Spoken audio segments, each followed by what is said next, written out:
gente, boa tarde. Bem melhor falar, né, com o microfone. Meu Deus, aquele negócio aqui para todo mundo mudo estava difícil. Super obrigada por vocês estarem aqui, por estarem conversando conosco até essa hora, né? A gente pretende fazer um painel bem interessante, bem dinâmico, trabalhar, a gente fala das habilidades e competências para o futuro, mas, na verdade, eu acho que a gente está falando das habilidades para o presente, né? A nossa reflexão vai trazer isso e assim, o que a gente precisa para lidar com as novas tecnologias, com as novas mídias, principalmente com as tecnologias exponenciais e principalmente com os grandes desafios que se põem na nossa frente e que a gente volta a falar, né, no Social Good sobre poder na ponta dos dedos. Então, a gente acredita, o nosso propósito, a nossa missão no Social Good, desse time que está aqui, essa grande família de todos nós, é que a gente acredita que a gente tem o poder na ponta dos dedos e que a tecnologia é só um meio. Na verdade, nós estamos falando do comportamento humano, nós estamos falando do comportamento de cada um de nós que mudou, e mudou exponencialmente. Mudaram, as tecnologias mudam, avançam muito exponencialmente, mas nós também, né? As nossas oportunidades também, para o bem ou para o mal. E o nosso papel é esse, né? Eu trabalho com inovação, o Social Good é meu trabalho voluntário, eu trabalho na minha empresa com inovação para empresas estabelecidas. Eu vou seguidamente ao Vale do Silício e eu tenho, então, essa visão mais de perto da questão das tecnologias exponenciais.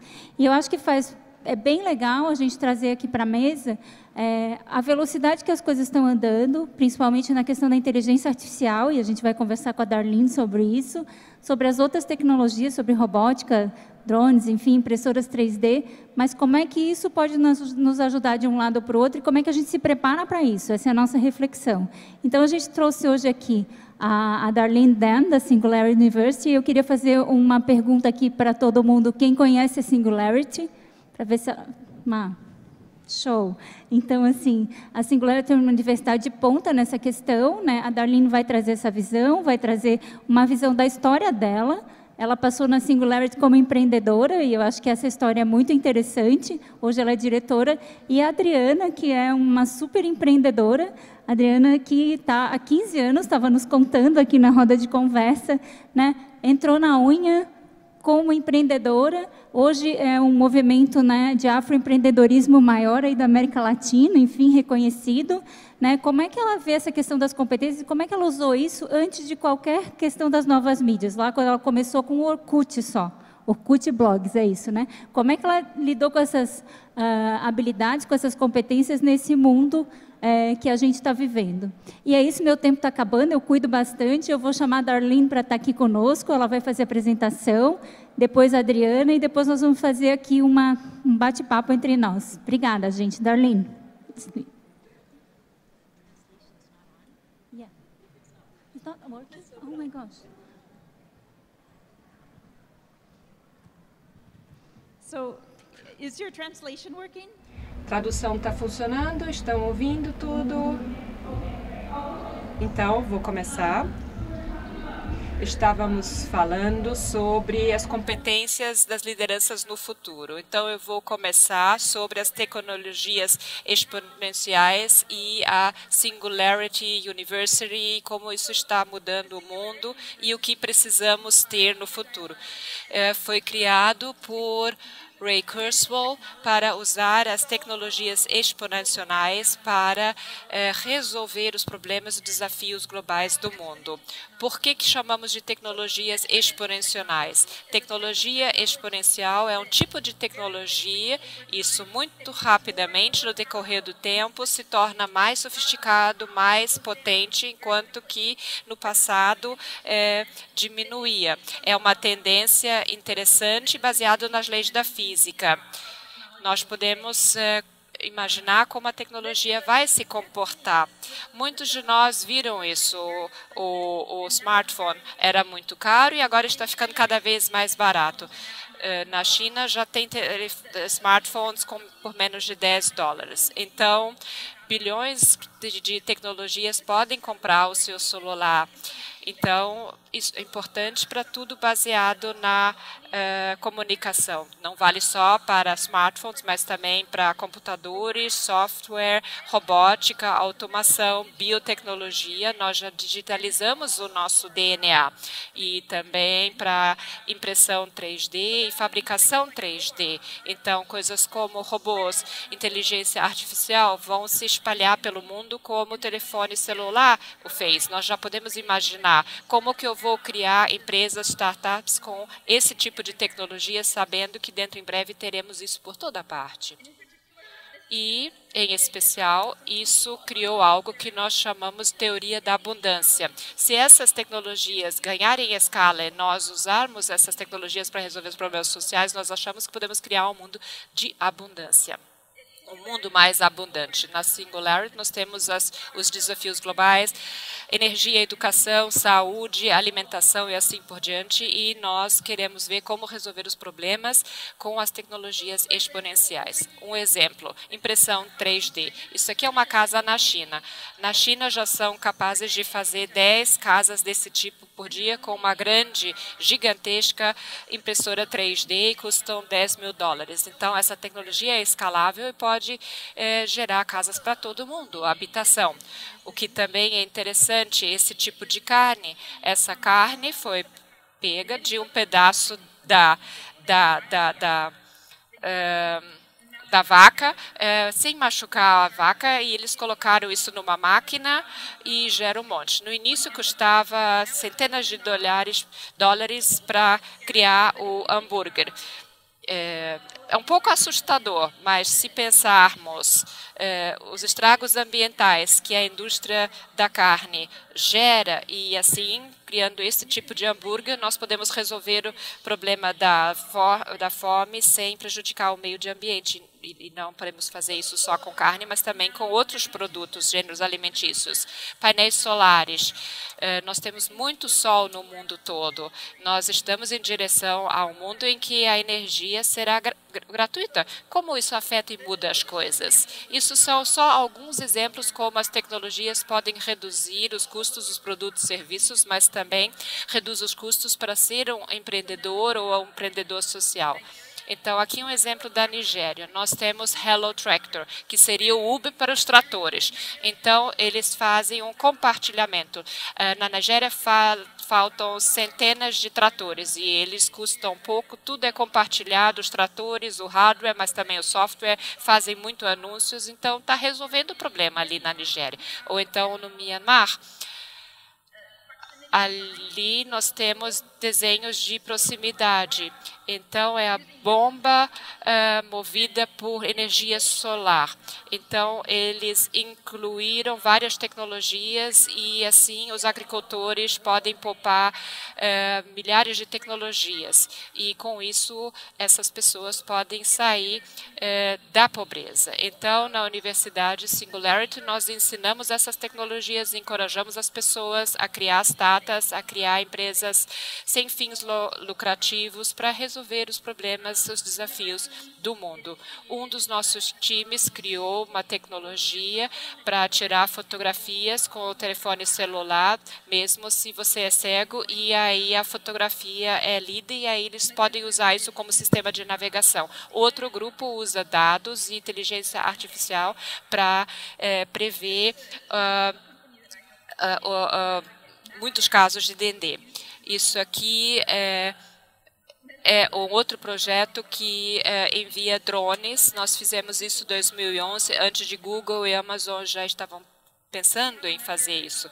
Temos outro grupo de mulheres do Myanmar que usam realidade virtual para ensinar professores, mostrando experiências de sala de aula, e assim eles podem ver como outros professores dão aula. O uso da inteligência artificial para dar aconselhamento a crianças. E um grupo ambicioso que está vendo como você consegue transmitir a energia pelo mundo, usando a energia feita a algum lugar de energia solar, transmitida por via satélite para outro lugar no planeta. Então, estas são algumas das grandes coisas que vêm da tecnologia exponencial. E também é bastante interessante porque essas tecnologias fazem todos poderosos, que é uma das coisas que nós queremos por muitos anos. Todos que queremos que todos tenham voz, que ajam, que todos tenham a capacidade de mudar o mundo. Mas há os desafios que vêm com isso. Você pode agora fazer a engenharia genética na sua garagem. Tem hackers de DNA pelo mundo. Essa pessoa foi a primeira pessoa no mundo a fazer a terapia de gene para reverter o envelhecimento. Ela fez isso experimentando nessa própria pessoa e diz que está funcionando.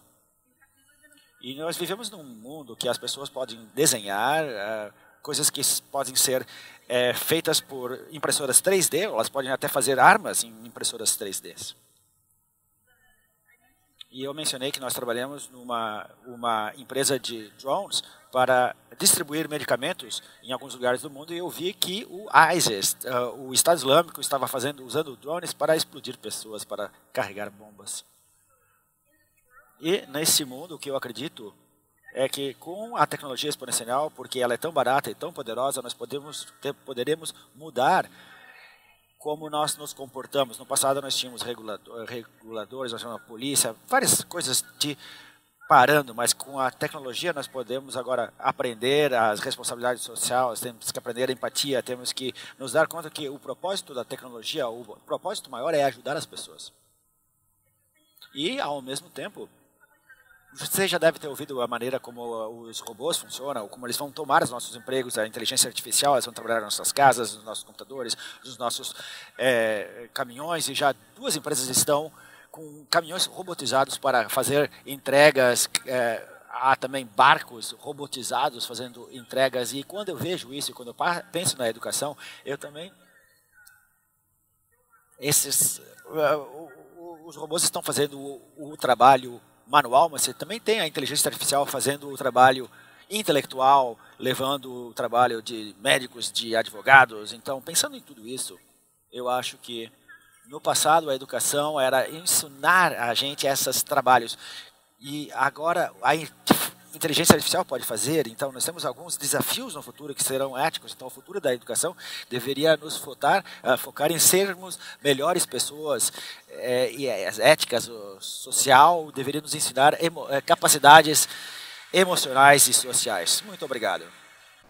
Então, eu acho que a Darlene, a gente super agradece, ela veio de lá para estar conosco, veio trazer essa visão e essa questão do poder na ponta dos dedos de cada um, que é o que a gente acredita, mas principalmente de que a gente cada vez mais tem que resgatar os valores humanos, o comportamento e as nossas atitudes frente a todas essas tecnologias, Eu acho que essa é a pegada central. Depois a gente vai conversar mais com a Darlene, mas a gente super agradece. Eu acho que é uma visão muito interessante, que é a visão oposta da questão das tecnologias exponenciais. Como é que nós, como seres humanos, nos preparamos para lidar com tudo isso, E como é que nós podemos fazer diferença. A gente vai ouvir a Adriana. A Adriana vai contar para a gente um pouco da história dela, da trajetória. Eu já falei aqui, ali no bastidor, a gente estava conversando na roda de conversa. A Adriana conseguiu, há 15 anos atrás, sem nenhuma, não estou falando nem das exponenciais, estou falando das novas mídias, ela conseguiu fazer a primeira feira, a Feira Preta, com 7.000 pessoas trabalhando só com panfletos. Eu fiquei aqui estarrecida, Adriana, tua história é muito interessante, eu acho que é muito legal para a gente fazer esses contrastes, fica super à vontade para contar para a gente, mas já te parabenizo de saída, porque te acho uma guerreira, uma super-herói, viu? Fazer isso lá há 15 anos atrás. Hoje está fácil para todo mundo, Cada um faz sua rede, mas naquela época não era assim. Então, vamos aqui ouvir a Adriana e depois a gente faz um bate-papo. Boa tarde, gente. Boa noite, Já passou das 7 horas. Vocês estão bem? Que bom. Eu quero agradecer primeiro o festival por ter me convidado para estar aqui, para compartilhar minha história com vocês. Eu sou de São Paulo. Sou uma empreendedora social, venho atuando com esse tema há 15 anos, completo esse ano 15 anos. E eu comecei lá atrás, em 2002, eu tinha um sonho que era trabalhar com música negra. Eu sempre fui uma sonhadora. E para mim, trabalhar com sonhos era uma questão de vida. Então, eu ouvia o filho da Elis Regina, João Marcelo Boscoli, que tinha um programa na rádio, e eu falava assim, gente, que massa, esse cara tem um programa, tem as músicas que eu gosto de ouvir, eu quero trabalhar com ele. E aí o tempo foi passando, o João Marcelo Boscoli montou por um sonho, também montou uma gravadora, que foi a gravadora Trama, e quando ele montou essa gravadora, eu falei, pronto, esse é meu trabalho, esse é o trabalho do futuro para mim, é trabalhar com música, com alguém que eu gosto, que eu admiro. E aí, de tanta insistência de eu ficar ligando lá e pedindo emprego, eu consegui trabalhar, realizei um sonho. E eu lidava com os artistas que eram meus ídolos, com Ed Mota, com Wilson Simoninha, conheci a história daquilo que eu ouvia dentro de casa.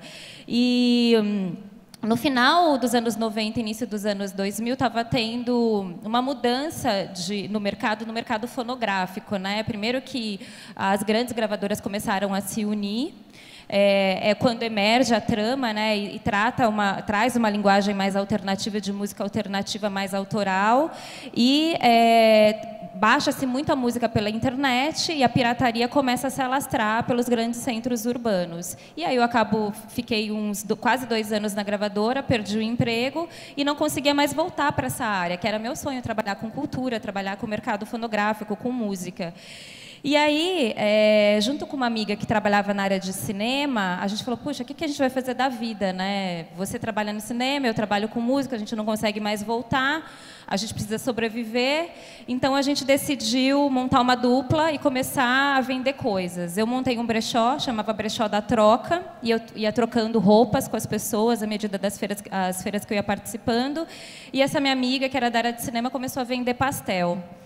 E aí a gente começou a percorrer todas as feiras de rua, vendendo coisas, entendendo que lógica era aquela, né? De como que a gente poderia se posicionar no mercado frente a uma necessidade que a gente tinha, que era da sobrevivência. Numa dessas feiras de rua na Vila Madalena, que é uma região de São Paulo tida como boêmia, a gente fez uma feira e teve um arrastão. E, a partir dali, a gente decidiu que a gente não queria ser mais expositora, ficar vendendo coisas, a gente queria empreender e ter a nossa feira que tivesse a ver com a nossa especificidade. E aí era um outro sonho. Além de trabalhar com música, a gente queria ver a nossa cultura representada nos grandes centros urbanos de uma forma mais equânime, mais igualitária. Foi aí que surgiu a Feira Preta, em 2002, na Praça Benedito Calixto, que tinha como foco trazer para um único espaço iniciativas empreendedoras voltadas para uma estética negra. Então, produtos e serviços, todas as linguagens artísticas. E nesse primeiro ano, a gente reuniu mais de 5 mil pessoas, quase 7 mil pessoas. Naquela época, a Unilever foi a primeira multinacional a pensar em segmentação quando lançou o Lux Pérola Negra. Não sei se vocês lembram desse sabonete.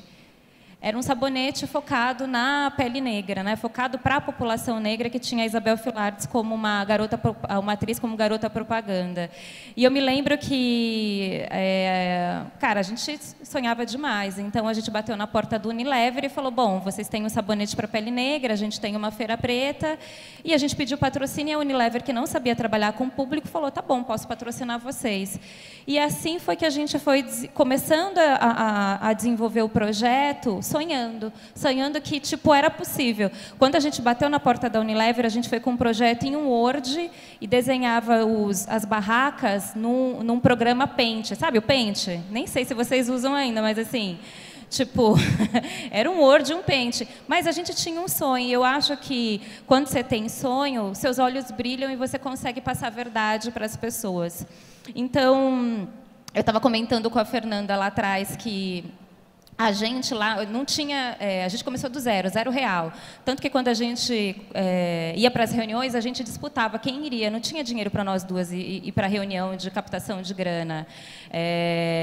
Então, a gente Desculpa que eu acabei me emocionando lembrando de 15 anos atrás como era. Mas a gente, numa dessas possibilidades de captação de recurso, a gente ouvia muitas histórias, né, de por que a empresa deveria apoiar um projeto que tinha como nome Feira Preta. A gente falava assim, pô, porque a população negra representa sei lá, 15 anos atrás não chegava nem a 50%, mas hoje é 53%, né? E a gente utilizava uma tecnologia que era muito nossa para poder não só captar recurso, mas também para poder divulgar, que eram as filipetas que a Fernanda falou. A gente, na época, não tinha tecnologia e não tinha dinheiro.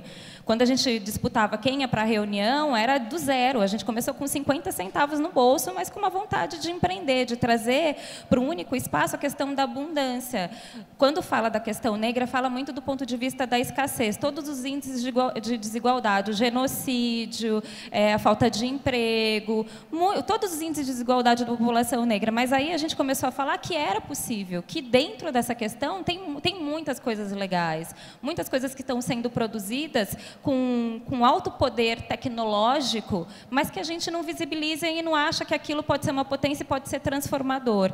Então, hoje a gente tem 15 anos, a gente hoje é a maior feira negra que tem na América Latina. A gente ajudou a construir esse contexto, né, de afroempreendedorismo no Brasil.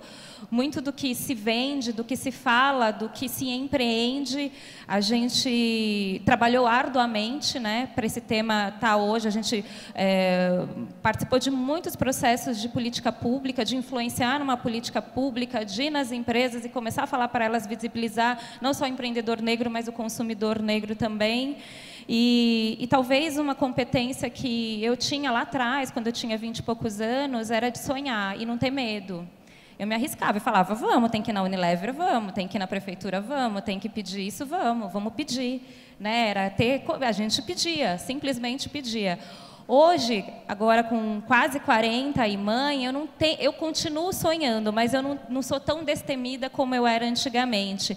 E hoje eu me questiono quais são as habilidades que eu preciso desenvolver para estar nesse mercado passados 15 anos. Eu me questiono, para onde eu vou para os próximos 15 anos? O que a gente construiu? Esse público que a gente ajudou a empreender, que são donos dos seus próprios negócios, das suas próprias histórias, para onde eles estão indo?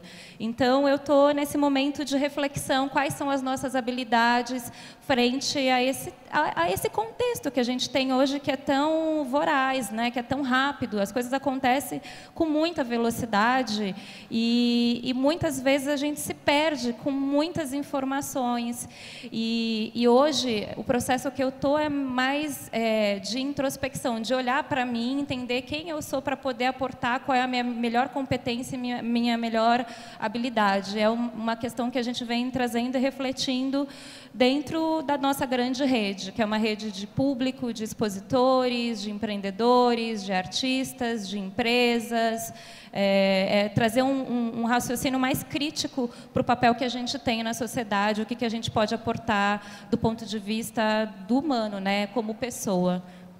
Ai, super obrigada, Adriana. Assim, a gente ia falar um pouquinho sobre as competências, a Adriana trouxe essa reflexão, né? Então, o nosso bate-papo aqui, a gente vai fazer aqui entre as duas, e a Darlene trouxe uma questão das competências que elas não estão permeando a nossa educação formal, nem no Brasil, nem nos Estados Unidos. Enfim, a gente não está vendo as escolas, a gente não está vendo replicar dessas competências que a Darlene colocou, que não são técnicas, né? São como ser humano, são comportamentais, são éticas, de valores, de, enfim, empatia e tudo mais. Como é que você enxerga que a educação, como é que ela tem que ser daqui para frente? O que a gente tem que desenvolver de competências e como é que a gente vai conseguir chegar nisso? Yeah. So I think A história da Adriana, ela viu um problema que ela se preocupava, ela tinha empatia, ela queria resolver esse problema. Esse é o começo. Neste momento, os nossos sistemas escolares, a gente aprende, todos se formam e aí você começa a procurar por um emprego, mas por que você não começa procurando um problema que você se preocupa e tenta resolver esse problema? Eu acho que isso é onde que o sistema educacional está se dirigindo. Nós temos coisas como o aprendizado de serviços, os serviços de comunidades, mas eu acho que no futuro, com a educação online, o trabalho descentralizado, eu acho que vai ir mais nesse sentido. Obrigada, Darlene. Adriana, você falou que está refletindo, né, sobre as habilidades e as competências aí para o futuro. Mas quais que você entende decisivas, tirando a tua paixão, a tua garra e o teu sonho? E sonhar grande, sonhar pequeno dá no mesmo trabalho, né? Sim, então, a gente tem esse lema no Social Goods, assim, a gente comunga isso contigo. Mas o que você acha que foi decisivo lá, nesse teu caminho de 15 anos, de vocês, da rede? Enfim, para essa reflexão agora, o que vocês estão pensando que foi importante lá e não sei se é tão importante agora, mas enfim. Lá atrás, o que era importante para a gente era justamente trabalhar com um problema, que é essa questão da desigualdade entre negros e brancos no Brasil. Tipo, a gente está falando de uma população que passa dos 50%, que é tida ainda como minoria do ponto de vista de questões de desigualdade, que perpassa por diversos assuntos. Então, a ideia de se fazer, de colocar num único espaço iniciativas que visibilizassem essa abundância era o que pudesse inspirar gerações e gerações de que sim, era possível. Cara, vem, é possível. Empreenda no que você quiser. Você quer montar uma companhia de teatro? Vem. Você quer montar uma questão para o cabelo? Vem. Agora, hoje, né, era uma competência de 15 anos atrás. Hoje, eu fico pensando em como desenvolver uma competência para tal da empatia, né, que a gente tanto fala, que está tão em voga, mas o que é de fato empatia, né? E a tolerância, porque à medida que também essas questões de desigualdade vão se aflorando, né? Tipo, nunca a gente viu tanto caso de racismo na internet. Né?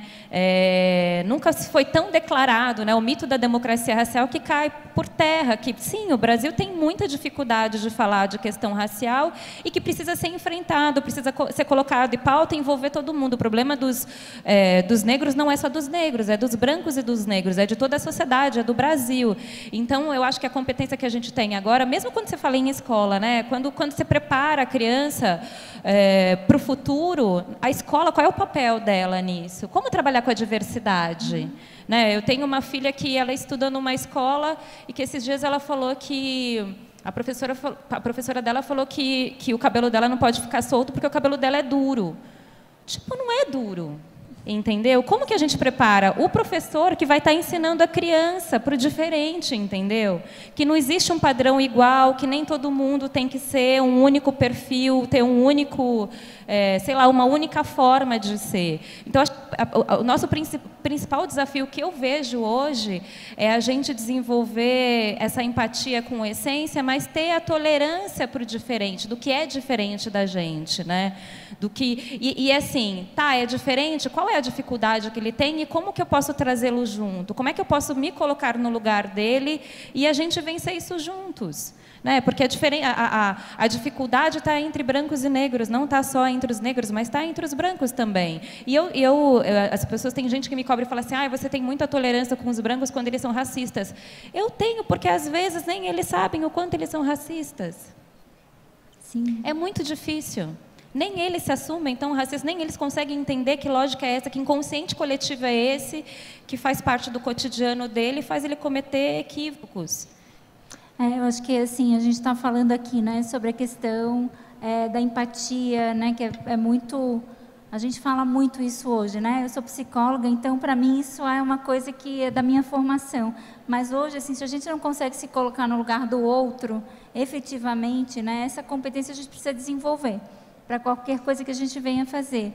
E o que a Darlene colocou e o que a Adriana colocou gira em torno dessas habilidades humanas, dessas habilidades emocionais, que é muito mais do que qualquer outra coisa que a gente aprende na escola e de que a gente aprende tecnicamente. A Darlene estava colocando, ela foi para a Singularity fazer parte do Global... Como é o nome do programa? GSP?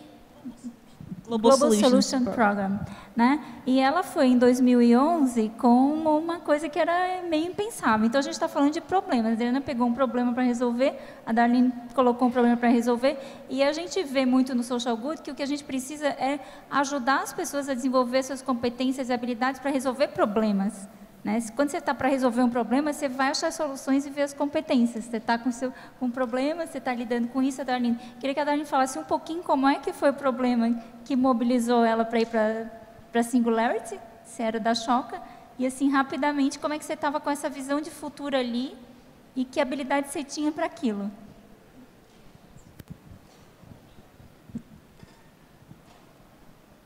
Well, okay, so before I worked with Singularity University. Antes de trabalhar na Universidade Singularity, trabalhava com uma organização chamada A Choca por 9 anos, e aí a ênfase era ensinar empatia.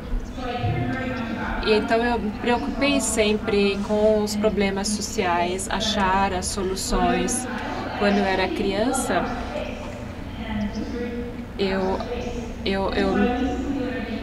eu era bem diferente, e por isso eu fui para a Universidade Singularity, que a indústria aeronáutica está expandindo, crescendo rapidamente, e o espaço parece ficção científica, mas é toda uma economia, telecomunicações, fazer mineração na Lua, os asteroides. Parece que tem uma civilização saindo para explorar e conquistando esses novos territórios, e parecia que só os bilionários que iam se dar bem. E aí eu fui para a Universidade Singularity. Será que eu podia criar uma empresa aeronáutica mais democrática para que milhares de pessoas pudessem participar? E ali temos muitas pessoas com muitas ideias, a gente vai criando grupos, junta as ideias, e eu convidei outros a se juntar nesse meu projeto. Então, em vez de criar um grupo de pessoas interessadas em drones, porque para mim o drone era o que é mais perto de uma aeronave, e aí a gente analisou o drone e percebeu que na época ele voa e que pode transportar coisas, só que não tem um alcance muito grande, mas poderíamos usá-lo em lugares em que não temos uma boa estrada. Então discutimos a ideia, todo mundo achou que era loucura e que não deveríamos usar ali. Então a gente teve que lutar, batalhar pela nossa ideia, e depois as pessoas começaram a entender o que nós estávamos fazendo. Aí foi publicado na imprensa, e aí a indústria começou, outras empresas começaram a produzir drones e começaram a usar como arma. E para mim foi também abriu os olhos. A gente cria uma empresa, faz uma coisa boa, e outras pegam a sua ideia também, criam e fazem coisas que talvez não são tão boas. Né? Claro que com habilidades para trabalhar com drones, enfim, coisas muito sofisticadas, mas na verdade o que ela está trazendo para a gente que não é questão do drone ou de qualquer outra tecnologia exponencial, é do problema a resolver, e como é que você, toda essa vivência dela, trabalhava com empatia e com solução de problemas. Então eu estou reforçando isso porque eu acho que no final das contas a nossa reflexão é como é que nós vamos ajudar mais e mais pessoas a ter as competências para se colocar no lugar do outro, para resolver problemas, para poder trazer as soluções em rede. E eu acho que a Adriana, que é uma especialista em rede, né, ela está aí com essa rede muito forte, ela está, como ela colocou para a gente, com um problema que vai além de um problema que talvez muitos de nós vivemos, que tem ainda a questão da questão do racismo, da questão das diferenças, né? Como é que você enxerga esse trabalho em rede e essa questão da solução dos problemas e realmente juntar pessoas para resolver problemas? Assim, isso é uma coisa que vocês trabalham, essa competência na rede? Como é que vocês trabalham isso? Antes, a gente trabalhava essa questão da rede com metodologias, né? A gente criou uma rede chamada Rede Cultafro, que é uma rede de afroempreendedores que atuam diretamente na cadeia produtiva da cultura, e a gente trazia profissionais para nos capacitar, para a gente poder desenvolver um modelo de gestão que pudesse ser sustentável para a rede continuar existindo e continuar possibilitando muitos projetos. Hoje, o que a gente tem questionado é que tipo de profissionais a gente pode trazer para nos municiar de informação. E os profissionais que a gente vem buscando são profissionais ligados à pedagogia, à psicologia. A gente tem falado muito de autoconhecimento, tipo, para a gente aportar o nosso melhor, a gente precisa saber quem a gente é. Entendeu? Tipo, quem eu sou nesse mundo, assim, o que eu quero, né?